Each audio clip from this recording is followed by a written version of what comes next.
Welcome, everyone. We are pleased to have you join us today for our presentation. My name is Kelly Digert. I'm Member Benefits and Services Associate at the Pennsylvania Association of School Retirees. PASR is located in Mechanicsburg. We were founded in 1937 as an independent voluntary membership organization.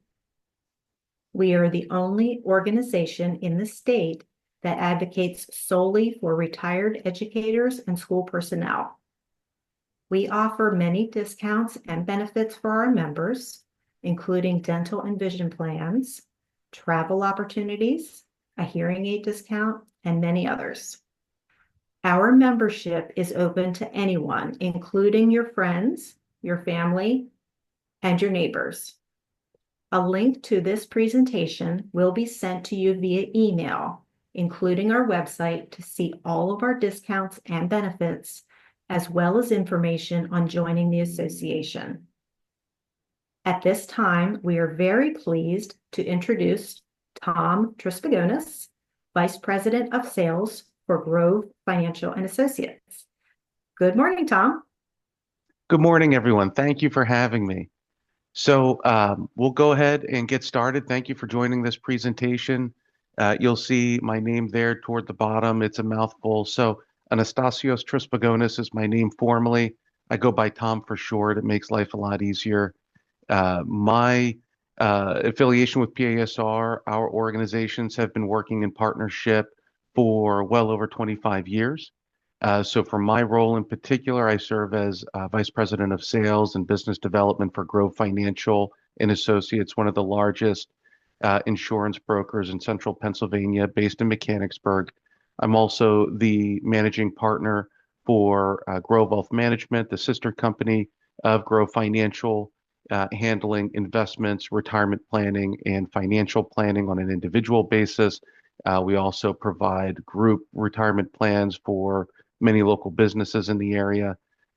For me personally, I've been in my role and within this industry for about 17 years.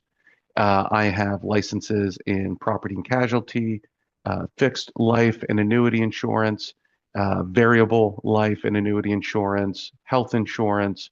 On the investment side, I maintain security licenses with a Series 7, a Series 63, a Series 65, and I also maintain a certification in long-term care planning.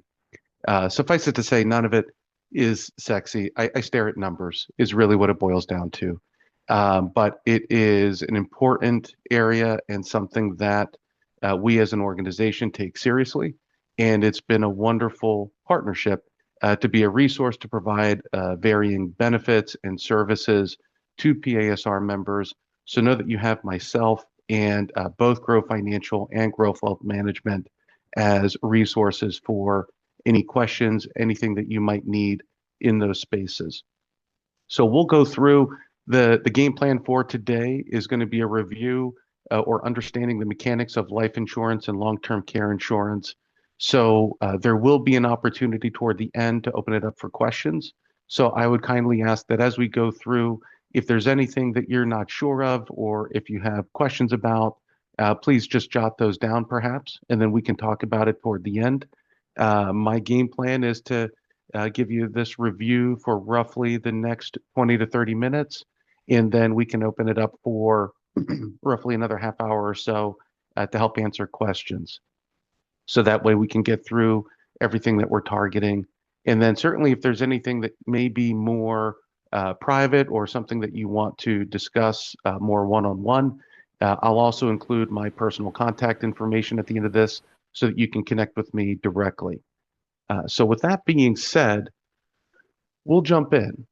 So the game plan here for today, again, we're going to be doing a review of life and long-term care insurance. So we'll start on the life insurance piece of the puzzle. And this is going to have application whether or not this is something that you are actively considering for yourself, or perhaps you have life insurance policies currently, but it's been a while and maybe some of the mechanics or details we might not remember. So this will be a great review and a bit of an in-depth look to know what these assets are about, how to leverage them, and what you may want to consider in terms of potential pitfalls. So generally speaking, when it comes to life insurance, there are three different types or categories. So term life insurance, whole life insurance, and universal life insurance. And so a lot of that hopefully will likely sound or feel familiar. These are pretty standard across the board, regardless of carrier. So different insurance companies are going to have their own flavors or spins on how these policies are presented, but these are the basic mechanics of it. And so term life insurance generally is just as it sounds. We're looking at a locked-in cost and a locked-in coverage or death benefit amount for a certain term or period of time. So generally that might look something like 10 years, 20 years, or 30 years. Term life insurance oftentimes is best leveraged when we are trying to protect against significant debts or bigger items that we're going to be able to account for on a bit more of a cost-effective basis. So you're going to be able to afford greater amounts of coverage at generally a lesser premium cost because the time frame that the insurance company is obligated to account for is relatively limited. So when we get into permanent type policies, be it whole life or universal life, where those are designed to follow you for the rest of your life, the cost or premium generally is going to be a bit more expensive compared to a term policy. So oftentimes we'll look at perhaps the balance of a mortgage if we are wanting to protect against providing educational funding for children or grandchildren, if we have any other debts that we want to account for. So using a mortgage as an example, if it's a 30-year mortgage, a 30-year term policy fits quite nicely with that. Where as the insured, I'm wanting to protect, say, for the sake of my spouse, that if anything were to happen to me, there's going to be a death benefit value paid directly to my spouse, my beneficiary, and that'll create the funding that'll allow to pay off that mortgage balance. And so, as you can imagine, these are well positioned for expenses or goals that have somewhat an expiration date to it. Generally speaking, we're not paying a mortgage indefinitely. Educational expenses are not indefinite. Loans or credit cards or any other kind of debt that we're anticipating ideally are not indefinite. So again, having coverage locked in for a certain period of time to account for what that time exposure looks like makes a lot of sense. One piece of that puzzle that sometimes is forgotten and missed, but it is a valuable resource that you want to be sensitive to when it comes to term. Generally speaking, all term policies are going to include what's considered a guaranteed conversion privilege. And so what that means is that generally during that term or during that span of time that you're maintaining coverage, the carrier is going to allow for you an option to convert this policy into a permanent policy. And the type of permanent policy will vary carrier by carrier, but generally it's a whole life policy that is oftentimes offered where if we are approaching the expiration date of that policy, say we have a $100,000 balance for our mortgage, and I take out a $100,000 30-year term policy, and I'm maintaining that policy. We're coming toward the end of the term, and that policy is going to end. My mortgage debt is perhaps paid off or nearly paid off, but I still want to maintain coverage on an indefinite basis moving forward. Well, this term policy is really not designed for that. But I can leverage this guaranteed conversion privilege, which is just simply a conversation with your agent or with the insurance company directly to say that I want to convert my policy into a permanent policy. And so they'll capture your current age and then very basic information, really, whether or not you're a tobacco user. So those are really the two main options, your age at the time of conversion and whether or not you're a smoker. And they will allow an option to take out a new policy, a whole life policy, accounting for your current age and tobacco use. So that rate will change. But that issuance of that new permanent policy is provided on a guaranteed basis. The reason why that's valuable or important is that oftentimes if we're taking out this term policy and say for that 30-year mortgage, well, I'm maybe 25 to 30 years younger than I am right now when I first took out that policy. Over the course of, say, that 25 years, it stands to reason that my health situation might have changed. As we get older, this is just a reality of life. So I've developed perhaps heart disease, high blood pressure, high cholesterol, diabetes, anything along those lines where that could potentially impact my eligibility to qualify for a new policy. The word guaranteed is the key term there in the sense that I have the opportunity to convert that policy into that whole life policy on a guaranteed basis.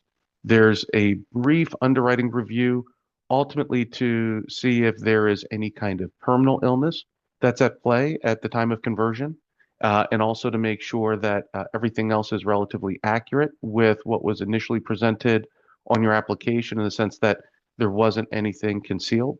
But assuming everything is genuine and accurate, then regardless of your health status, regardless of whether you could potentially be based on a combination of varying illnesses or diagnoses, that it is a guaranteed basis that you can convert, maintain coverage, and then have that then for the rest of your life. When you can convert is going to vary carrier by carrier. So if you have a term policy currently, I would strongly recommend taking a close look at it to see when that conversion privilege expires. Sometimes carriers will allow for converting that policy roughly within the first 3/4 of the term. So, for example, if this is, um, a 20-year policy, then you can convert, say, by the 15th anniversary date. Some policies are going to be structured that way. Most policies are structured that they will allow up until the end. So, if, say, for that same 20-year term, toward that 20th anniversary date, you can convert up until that point. When you look to convert, you'll have the opportunity to maintain the same, if not a degree less, of death benefit coverage. So keeping in mind, our current age is factoring into that equation. If I am, say, at 70 years of age, and I look to take out a whole life policy as part of this conversion process, and I'm maintaining a $100,000 death benefit, the premium is going to be pretty high. But that's not obligated for me to maintain. If I want to maintain it, I can. But perhaps at that point, the mortgage is predominantly paid off. I don't have any other significant debts. My goals, as far as what I'm looking to accomplish with this policy, have changed. And so if I wanted to account for maybe a $50,000 death benefit or a $25,000 death benefit, or if I want to simply zero in on burial expenses, then perhaps a $10,000 benefit is what makes sense for me personally. So when I look to convert as a way of helping control that premium cost, I can adjust that coverage amount. So you have the opportunity to use this somewhat as a stair-step type strategy to maintain a larger amount of coverage early on in our lives, and then step it into a permanent policy that once those bigger debts or goals that we're accounting for are no longer part of that equation, we can still maintain permanent coverage without having to go through a significant underwriting process and maintain coverage then for the rest of our lives. So it's a very valuable piece of that puzzle.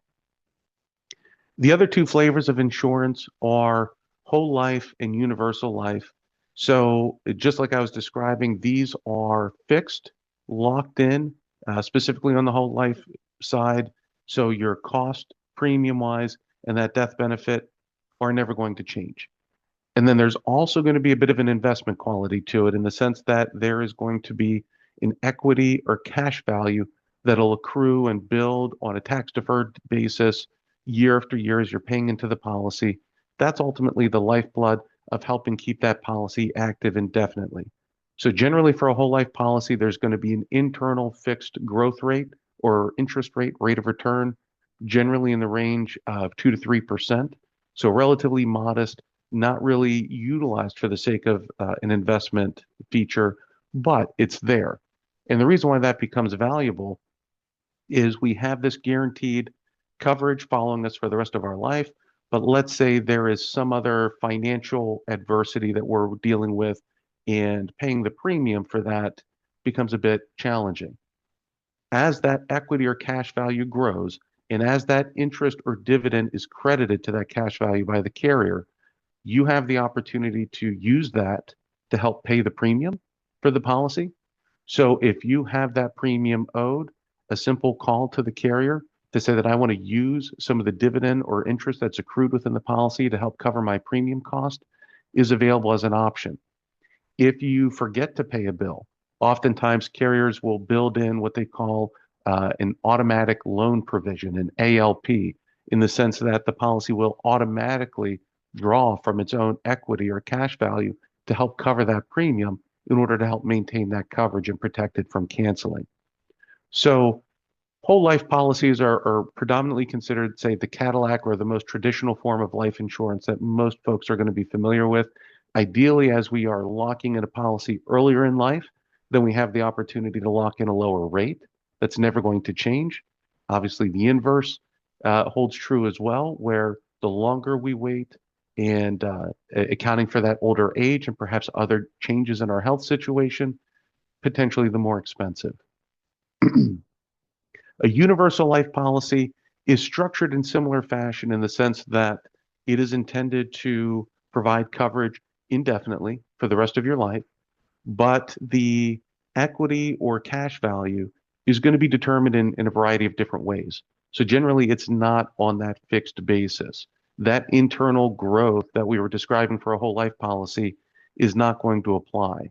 You'll see different flavors uh, across a pretty wide spectrum where it may be based on um, performance with certain indexes in the market.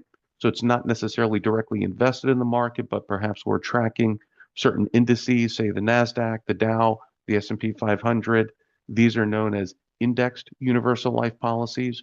There are also policies that will account for direct investments in the market. So you'll be able to have genuine holdings, generally mutual fund type options, known as variable universal life policies, that'll ultimately dictate the growth of that equity within the policy.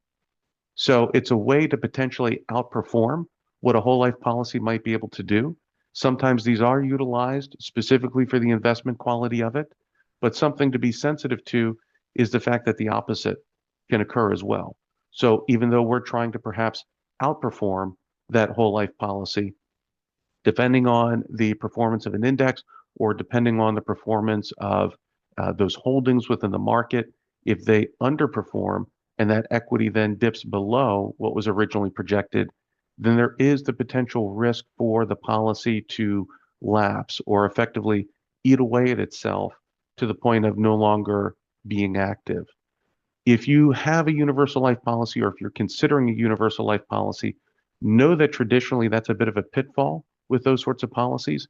And the specific endorsement I would encourage you to look out for or to ask for your agent to include is what they call a no lapse guarantee.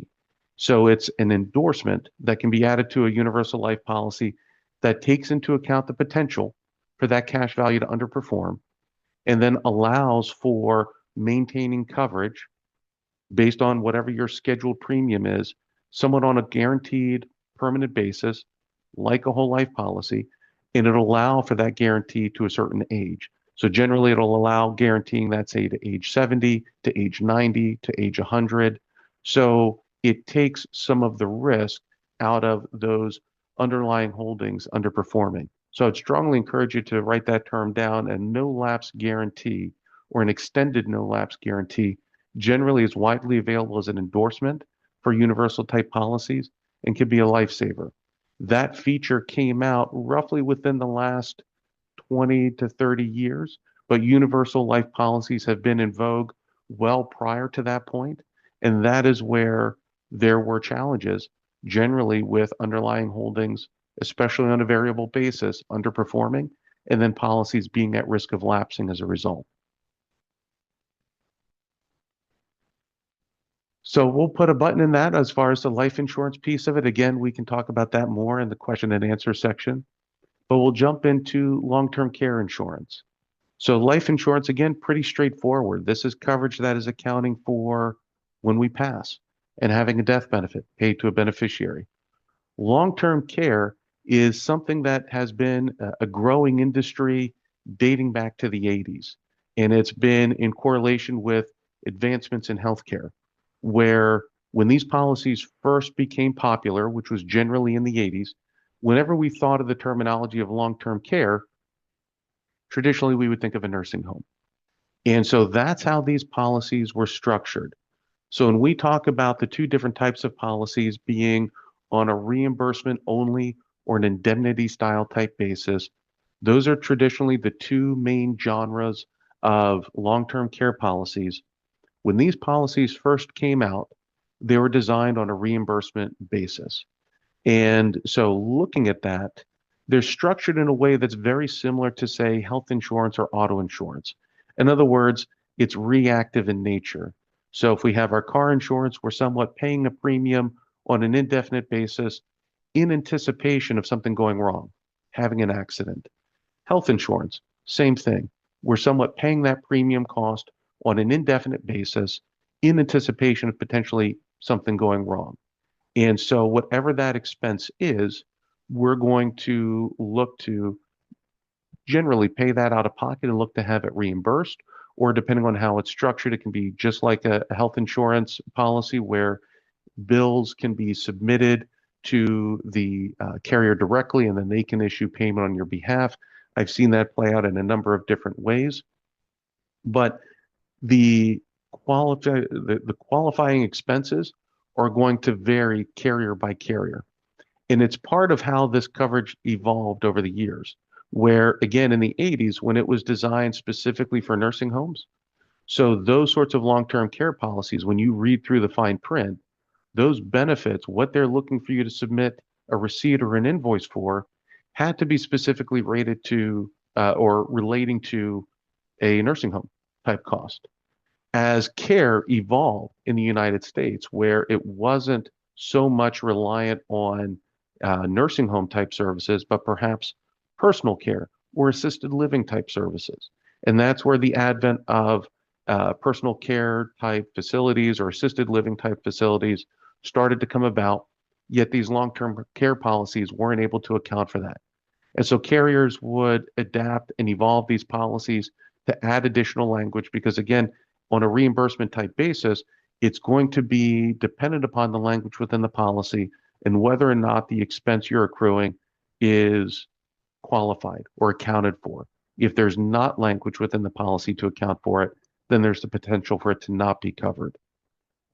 Later in the course of healthcare evolution, things evolved again, where maybe it's not personal care in an assisted living type setting. Perhaps this is care that's being provided at home. So again, there were evolutions in how long-term care policies on a reimbursement type basis started to include language to allow for care in the home as well. So you can see how as care evolved, there was always this catch-up process of trying to build in additional language, additional language, additional language to account for how these things would evolve. And depending on when you took that policy out, there's a degree of risk associated with it.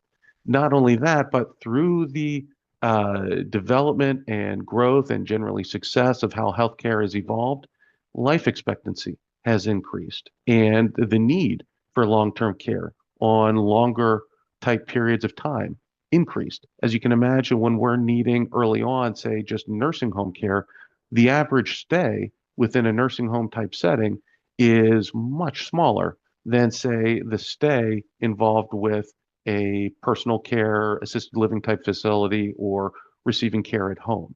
And so, one of the other challenges with these sorts of policies for that third bullet item, premium rates often increase. These carriers that originally offered these policies dealt with significant claims as a result, and rightly so. I mean, it's what people were paying for. But when these insurance companies try to project to see what kind of cost they want to anticipate, because of how advanced healthcare has become, those claims became more and more expensive. And so there was a day early on, dating back to the 80s, where there were maybe 25 to 30 different carriers that would offer this type of coverage. As of today's date, there are maybe 3 to 5 carriers that are still willing to offer this sort of policy. So that particular market has become quite narrow. And as we get older, and as generally our need for long-term care potentially increases, for folks that still have these policies, that's where it's going to be normal to see increases to the premium. Similar to if you think of the inverse of an auto insurance policy, as we're younger and we have lesser experience behind the wheel, generally there's higher premium costs that are associated with it because there's a higher risk baked in with it. The same kind of uh, impact is applying with these sorts of policies as well, where as we get older, as there is a greater likelihood of needing care, the premium will increase. The premiums for these sorts of policies are not fixed. And similar again to health insurance or auto insurance, the premium is designed to be paid somewhat on an indefinite basis. Now, there is the option, depending on someone's financial need, to perhaps adjust their benefits to help control that cost. That's something that's going to vary carrier by carrier, but these over time honestly can be very challenging policies. For our firm and for me personally, as a matter of practice, these are not the sorts of policies that I recommend.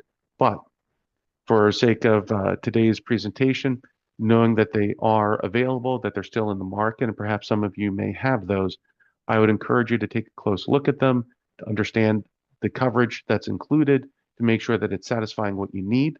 And again, know that you have us as a resource that if you have questions as to how that policy is intended to perform, we can go through a more thorough individual review. Because of how those policies have struggled over the years with their claims experience, changing premiums, the need to change language, policies for long-term care type expenses have evolved, and indemnity style policies are the more effective way carriers have been able to provide this coverage in a more accessible and cost-effective type basis. So again, it's going to be structured in the sense that's somewhat similar to life insurance, whereas we have a locked-in cost and we have a locked-in coverage amount, but we're not necessarily focused on a death benefit as we are a living benefit. Keeping in mind, though, coverage provided through these sorts of policies are not a cure-all. They're intended as a supplement to help account for the expenses that go along with long-term care type needs. And so I'll give you an example of what this looks like and the kind of flexibility they provide. Because again, for say your health insurance or auto insurance, what we were describing with those reimbursement type policies where we're paying indefinitely, it begs the question, what if I don't have a car accident? Or what if I don't have a need to go to the doctor? I'm still paying that premium.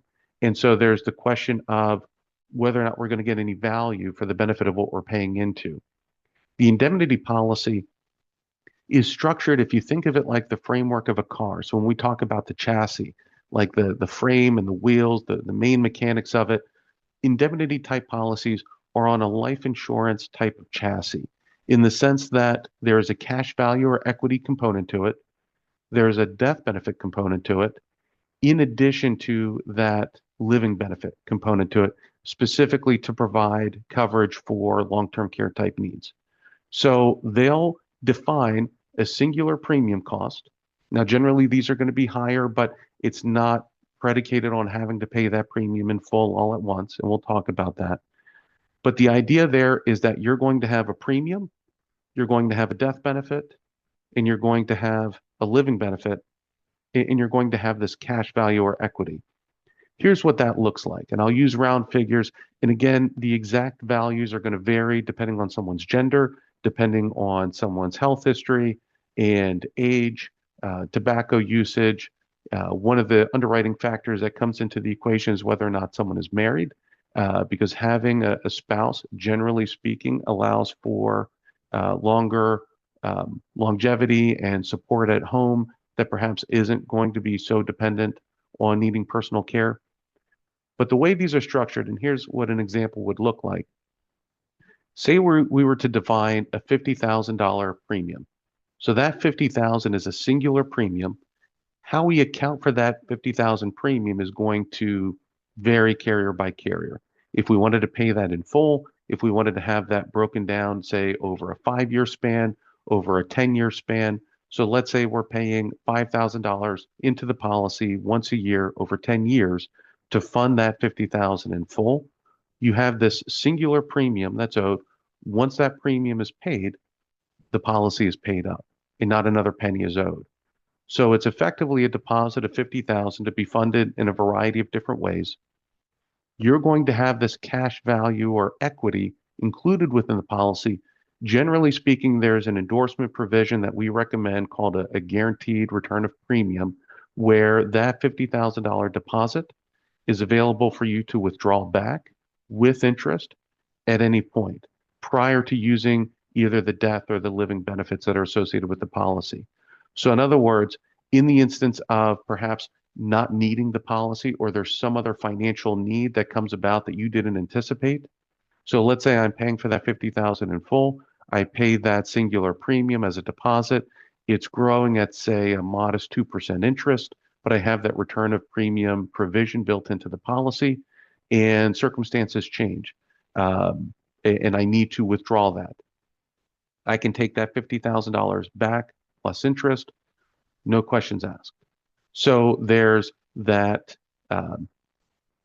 accessibility and being able to utilize those funds and not having it locked up indefinitely. That 50,000 generally is going to leverage into $100,000, say $100,000 death benefit. So I'm depositing 50,000 from day one. I have, say, $100,000 death benefit. If I never use any of my long-term care benefit and something unexpected happens, I'm still getting value for what I invested into the policy by way of, say, a life insurance type feature. Say I don't pass and I have a need for long-term care, that 50,000, say, can be leveraged into a $200,000 living benefit. So it's, again, the term leverage is key here, where we're taking effectively a $50,000 asset that we still own, that we still have direct control over, in the sense that we have that return of premium guarantee, or even if we decline that return of premium guarantee, there may be a reduction in that value, but there's still that cash value or equity that's going to grow. But that's more or less an asset that we have in our right pocket. We're moving it into our left pocket in the sense that we still own it. We still have access to it. We can still draw from it. We can still surrender and cash it out and take back every penny that we put into it. So you have that leverage of controlling the asset, and then we're converting that 50,000 into 100,000 by way of a death benefit, and say a $200,000 living benefit. How that living benefit works, you're going to have, say, this $200,000 bucket. And depending on how the carrier structures this, that's going to be dispersed to you directly, generally, say, over a 4 to 6 year period of time. So, and don't hold me on the math, but say at 200,000 over 6 years. So perhaps that equates to, say, 2 or 3,000 on a monthly basis. So qualifying or triggering to receive this benefit, it's not a matter of a qualifying expense. So in contrast to what we talked about with the reimbursement only, where we're having to submit receipts or we're having to show that the care we received was through a qualified provider, that's not the case here. Generally speaking, for an indemnity type policy, we're providing verification, say by your primary care physician. It's a written statement on their letterhead verifying that you need help with at least 2 or more activities of daily living, in ADL. These are some of the terms that are commonplace when it comes to long-term care. So understanding ADLs, or activities of daily living, you want to think of that generally as your morning routine.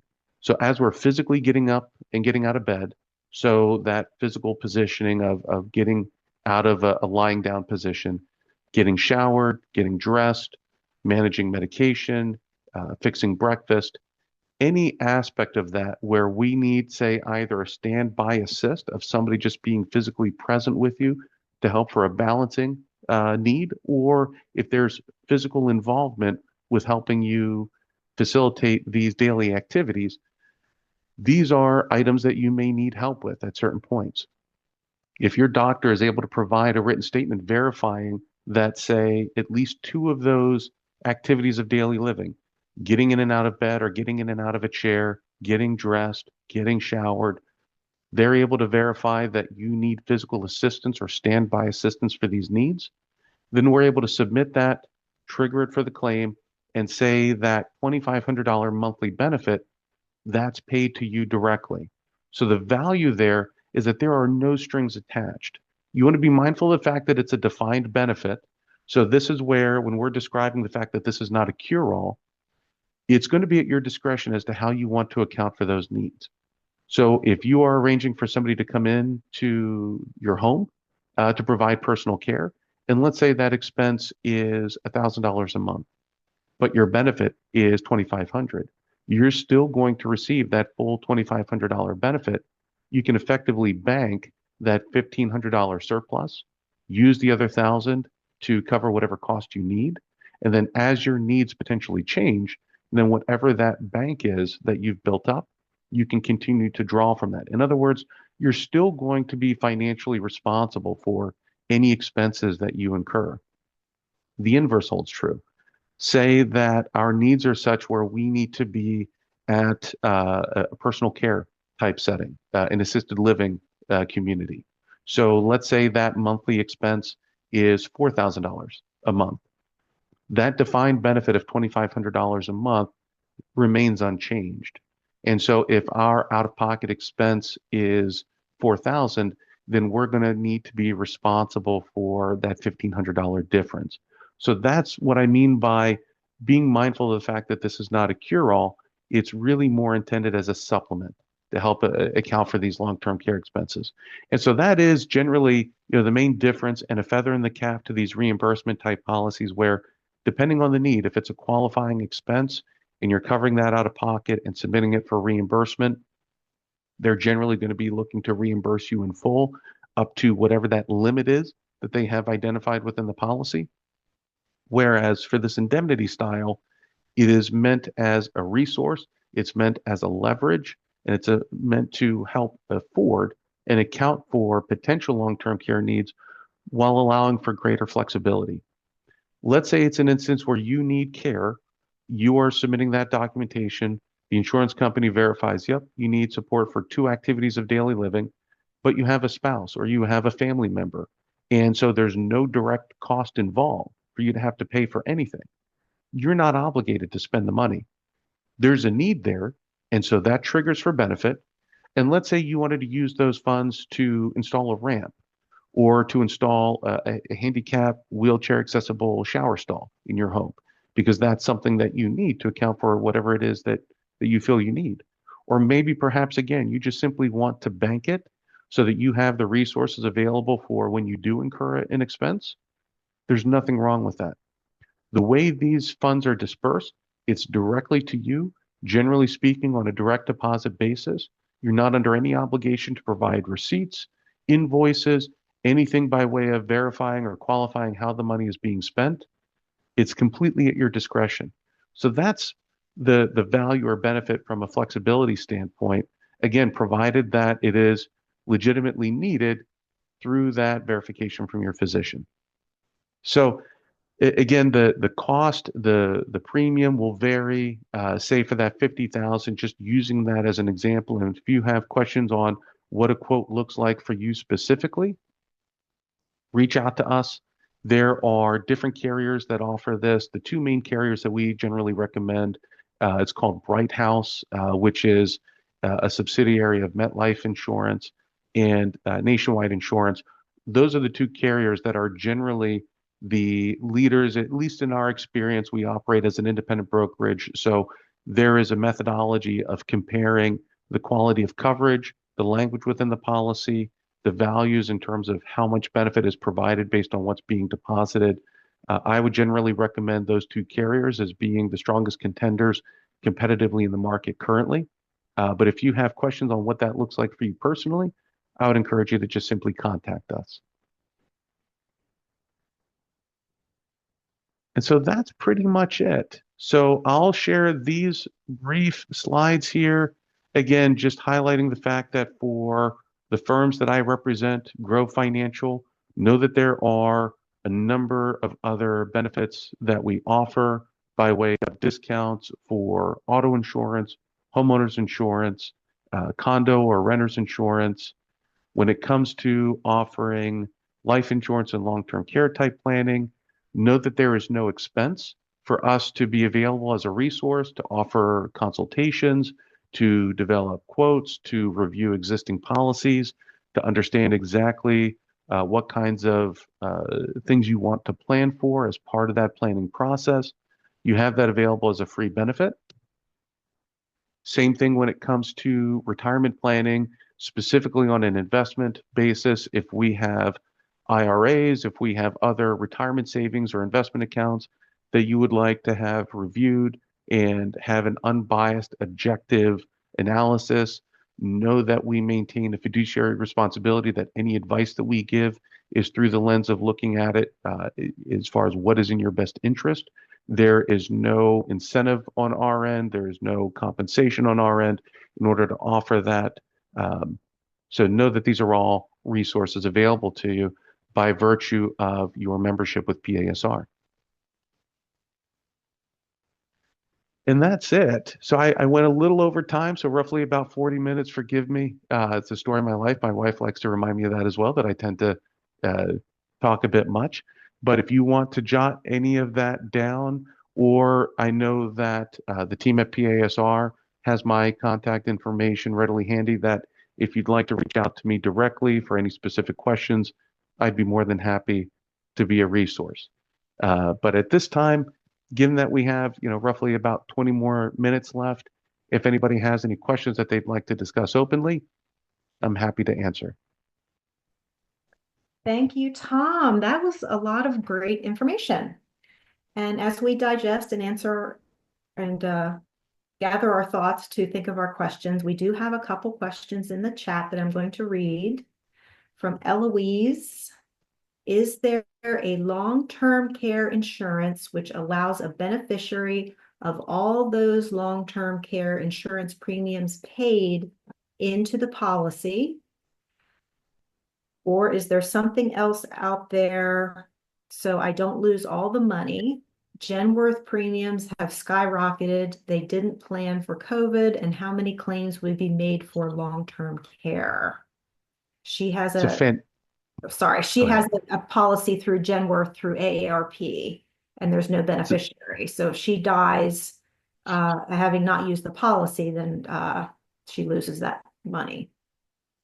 It's a fantastic question. And so when I was describing earlier, as far as how that market has changed, and generally there only being maybe 3 to 5 carriers nationwide throughout the entire country that are still willing to offer or support these types of policies, Genworth is one of them.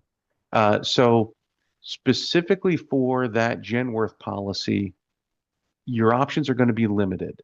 So again, one of the reasons why long-term care coverage has evolved into that indemnity style type basis, exactly to allow the flexibility that you were describing by way of naming a beneficiary, in the sense that as we're leveraging the premium we're paying in, what I was describing before as far as having access to that premium or that cash value that grows, that's directly to the policy owner. So the premium more or less doesn't go to a beneficiary for that indemnity type basis, but it's the whole reason why we're talking about that death benefit piece of the puzzle.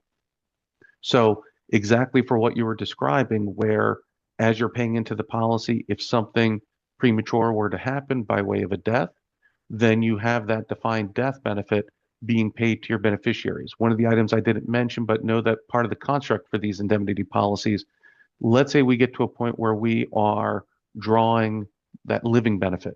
So say we start drawing that $2,500 a month as a living benefit. And let's say a year into us living at an assisted living type facility or a nursing home type facility, and then we pass away. The way that generally works, they'll account for whatever living benefit was paid to you. They'll withhold that from the death benefit value, and then the remaining balance would still go to your beneficiaries. So say for that 50, 100, $200,000 example that I gave, so let's say we have a $100,000 death benefit, but we've received already thus far, say 50,000 in living benefit, then it would be, say, 50,000 paid out as a death benefit if you were to pass at that point. Generally speaking, for these indemnity policies, there is going to be a guaranteed minimum death benefit included. Generally, that minimum benefit is going to be around 12,000. So using that same example, let's say I used 150,000 of that living benefit and then I pass away, even though that's exceeded what that original $100,000 death benefit was, there would still be a guaranteed $12,000 death benefit paid to my beneficiary. But for a policy like what you have currently with Genworth, again, I would encourage you to look at the fine print of that policy or to reach out. I know Genworth allows options to adjust the coverages that are included with that policy in order to control the premium or to perhaps have some of that premium refunded back to you. Unfortunately, generally, those are the only options in terms of getting any value back. Just like I was describing before, it's one of the inherent pitfalls of those sorts of policies where just like auto insurance or just like health insurance, we're somewhat paying into that indefinitely. But if we don't have an accident or if we don't have a need, then generally there's nothing more that that policy is going to provide. But I'd encourage you to follow up with Genworth directly to assess those options. Thank you. One more question from Gail in the chat. With the indemnity plan, what's the risk in having one? With what you explained, it feels like a no-risk plan. Why would you not have one? Fantastic question. So, in transparency, so there is always risk. That's the nature of life. Um, the the one risk that you want to be mindful of, and this is just part of overall financial and retirement planning. And so I would encourage you to have a conversation, say, with a financial advisor or a financial planner that is helping build out a portfolio of your savings to account for whatever your potential needs might be. The only downside is that with an indemnity type policy, keep in mind it is not a cure-all. So, whereas in a technical sense, whatever my expenses might be from a long-term care perspective, if I have that reimbursement type policy, there is the potential for those expenses to be accounted for in full. Whereas, say for the indemnity style, like we described before, maybe it'll account for what my genuine need is, maybe it won't. So it's not allowing to account for all of our potential care needs. Now, you offset that with the flexibility, that say that reimbursement policy doesn't provide. So, I generally advocate for that indemnity style policy for exactly what you're describing. It accounts for a variety of needs in terms of we don't know what the future holds, but it does stand to reason that perhaps if we don't have the funds necessary, if my cost is $4,000 a month from a care perspective, my long-term care is providing that $2,500, that maybe is projected over a 6-year span. So not only am I having to account for, say, that $1,500 difference, but then say for beyond 6 years, let's say I still have care needs. I've utilized or I've used up all of the benefit of my long-term care policy from that indemnity type style. There's nothing more that it can provide at that point. That policy still remains in effect. So let's say I've exhausted that $200,000 death benefit, or living benefit, I still have, say, that $12,000 death benefit that's paid up and guaranteed. So that's more or less earmarked, say, to account for burial type expenses. But as far as whatever expenses I might need to account for by way of supplement or after that benefit has been exhausted, there's still a financial responsibility on your end. So that is what I would say to be the only downside, is that it is not a cure-all. Great. Well, at this point, we're going to unmute microphones. If anyone thought of a question that they would like to ask Tom or me about PASR, we would be happy to answer. So go ahead and unmute now.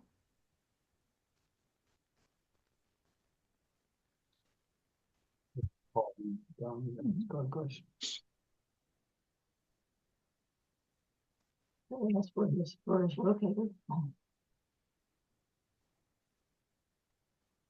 Just speak out. Tom, Yes, sir. from what we've heard this morning, we need to meet with you. We're in the process of preparing a whole lot of documentation relative to our invested assets, to meet with a financial planner, where are you located? Fantastic question. And I'll share this from the perspective of what I've been doing in support of PASR for the last several years. So I'm located in Mechanicsburg, Pennsylvania. Thankfully, the same town as where PASR's home office is. But know that as a benefit of your PASR membership, you genuinely have me personally as a resource. I have, on numerous occasions, traveled to wherever a PASR member might reside. So that's been literally all through the state of Pennsylvania. It's been common for me to sit down with folks in the Philadelphia area, in the Pittsburgh area. I've even traveled to North Carolina, South Carolina, to sit down with PASR members. When I say that this is something that we take seriously by way of our partnership and support of PASR, know that wherever you are, I'd be happy to come and sit down with you in person, especially whenever it involves, say, like our investments, our retirement savings. These are generally very personal things, and to get an unbiased analysis and to have a degree of comfort and trust with whomever it is that we want to share that with, I'm a firm believer that I want to sit down with a person in person. So phone calls or even Zoom meetings like this, they have their value, but nothing, in my opinion, replaces sitting across from somebody in person. So regardless of where you are, know that I'd be happy to come to you, or if you are in the area, know that I'd be happy to host you. Our firm, our home office is in Mechanicsburg, but we have six other locations. We have 7 locations total. So I have offices as well in Harrisburg, Hanover, Chambersburg, Elliotsburg, New Bloomfield, um, Beaver Springs. I'm probably forgetting one, but we have local offices all through central Pennsylvania. So if any of those are convenient for you, I'm happy to meet with you there. But generally speaking, I'm on the road more than I care to admit. And, so know that it's not an inconvenience for me. I'm more than happy to come to wherever you are to sit down with you.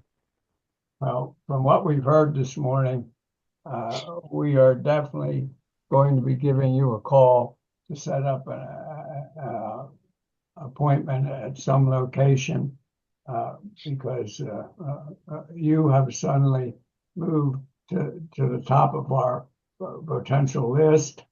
I'm happy to say to you, we have about 3 more others. You get first chance from now. No, one question. no, real quick, just know that I'm grateful for that. So I just want to share that with you. And this is something for the whole group just to be mindful of. Know that you have myself and we have other advisors as part of our firm. Again, what we were describing as a benefit of your membership, as far as a consultation and advice and an analysis, there is no expense to you to utilize us. If there is an instance where you wanted us to genuinely facilitate putting together a retirement plan or a financial plan, being your advisor, helping put together, say, a life insurance or a long-term care policy in place, you have that option to utilize us. Know that we're grateful for it. It's literally how we put food on the table for my family, for our families. My family, my wife, we have 5 daughters. So as you can imagine, it's a very big dinner table. So I'm always grateful for the opportunity, but know that there is no obligation to do so. And whenever you are going through that process, because I would commend you for what you're looking to do by way of sitting down perhaps with different people, whenever you are linking up with an advisor, you should have a good relationship with that person. There should be a degree of trust. There should be a degree of rapport. These are intimate details. This is your life savings. This is your blood, sweat, and tears, the result of your working careers. That is not something to be taken lightly, and you want to feel good with whomever it is. And there have been instances where, if we sit down with someone and perhaps you don't want to see your own reflection in my bald head, I would respect that, and maybe I'm not the best fit. If you do feel that this is something that you feel comfortable with, then I'd be grateful for the opportunity. So thank you for that. We will be calling you. I don't want to consume any more time from the show this morning. This is not the place for details. We have a giant amount of detail to show you through long-term care and an investment portfolio and the success I've had with it, et cetera. This was time well spent this morning. Thank you. Thank you. Tom, we had another question from Christine. If care is needed before an indemnity policy is fully funded yet, $50,000, for example, is the value reduced? Brilliant question. And so thankfully, yes and no. So to answer that, so using that example, let's just say 50,000, we're funding that over a 10-year period. So $5,000 a year, which can even be broken down into a monthly basis as well. So to make it as affordable, or to fit it into your budget as best you can. The only impact that it has is specifically relating to the death benefit. So the death benefit, using that example, and again, these are generic figures, don't hold me to it. But let's say we are projecting 50,000 as that singular premium. We're funding that over 10 years, and we're projecting, say, $100,000 death benefit. If we were to pass away within that 10-year span, then that death benefit is prorated based on however much you've paid into the policy. So as you can imagine, so year by year, that equates to 10%. So if we are 9 years in, so we funded the policy at 90%, and we have that $100,000 death benefit, 90,000 then would be the prorated value paid as a death benefit to your beneficiary. But that's only relating to the death benefit piece of the puzzle in terms of it being impacted by where you are in that funding schedule. The living benefit is paid in full, available to you day one. So let's say we issue the policy today, and tomorrow, as a freak type of event, you need living benefit type services, and we want to file for that claim. That full benefit, so say that 200,000 being dispersed in that $2,500 monthly increment, that is still dispersed to you directly in full. And in theory, if you're literally using your benefit to help cover for the premium cost while you're still within that initial funding schedule, technically you can do so. Because again, those funds are dispersed to you directly without strings attached. So that is the only time that a benefit is impacted by where you are in that funding schedule. Being mindful in that vein, just like I was describing earlier, where depending on how much you've received by way of a living benefit, keep in mind that that will offset or prorate based on whatever that death benefit value is as well. So the death benefit, once the policy is funded, would be paid in full if no living benefit is utilized. But if the living benefit is utilized, or if we're still within that funding schedule, then that death benefit would be prorated accordingly. Great question. Nice. I do not see any more questions in the chat. So unless anyone has any questions that they would like to speak. Hello, hello. Hi. Hi, Go it's right Eloise. ahead. Tell me more about PASR membership. What's the best way to join? Just go to the website. You can join on the website. You can call our office and pay online, or excuse me, pay over the phone with one of us. Or we also can mail you membership information and you can mail us a check. So whichever works best for you. Okay. And can you tell me what the membership is at this time? Of course, our annual dues are $60 per year. We have a 3-year option for $150. We also have lifetime memberships. Those are $700. And you can pay those over 2 payments. So if you wanted to pay $350 this year and then $350 next year, that would get you a lifetime membership. Thank you very much for this information and a great presentation. My pleasure. Anybody else have a question for one of us? Okay. Well, we truly appreciate you, Tom. This has been a lot of wonderful information. You gave us a lot to think about, and we're going to definitely get in touch with you. So thank you very much. We appreciate your time and your dedication to PASR. Thank you. My pleasure. Well, thank